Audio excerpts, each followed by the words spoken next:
ખાડી દેશોમાં તણાવ વધી રહ્યો છે અને ઈંધણ પુરવઠા અંગે ચિંતાઓ ચાલુ છે। ભારતના કેટલાક ભાગોમાં પેટ્રોલ અને ડીઝલની ગભરાટભરી ખરીદી શરૂ થઈ ગઈ છે। આ દરમિયાન સવાલ એ થતો હશે કે એક સામાન્ય વ્યક્તિ એક દિવસમાં કેટલું પેટ્રોલ ખરીદી શકે છે? ચાલો હું આપને જણાવું। તમે રોજિંદા ઉપયોગ માટે ગમે તેટલી માત્રામાં પેટ્રોલ ખરીદી શકો છો, તેની કોઈ જ કાનૂની મર્યાદા નથી, પરંતુ એકમાત્ર શરત એ છે કે તમારા વાહનમાં સીધું રિફ્યુઅલ કરવું જોઈએ। જો જરૂર પડે તો તમે દિવસમાં ઘણી વખત રિફ્યુઅલ કરી શકો છો, પરંતુ જથ્થો તમારા વાહનની ટાંકી ક્ષમતા સુધી જ મર્યાદિત રહેશે।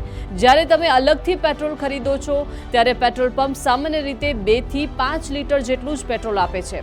ભાગ્યે જ કિસ્સાઓમાં આ રકમ 10 લીટર સુધી પહોંચી શકે છે।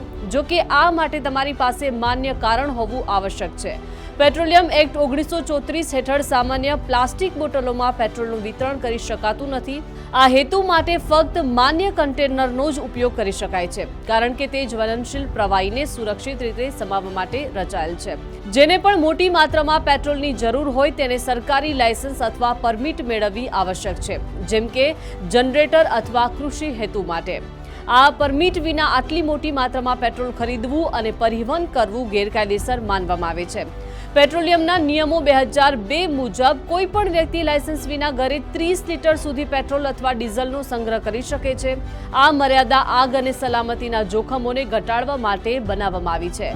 પરવાનગી વિના નિર્ધારિત મર્યાદા કરતાં વધુ પેટ્રોલનો સંગ્રહ કરવો એ સર્જાપાત્ર ગુનો છે।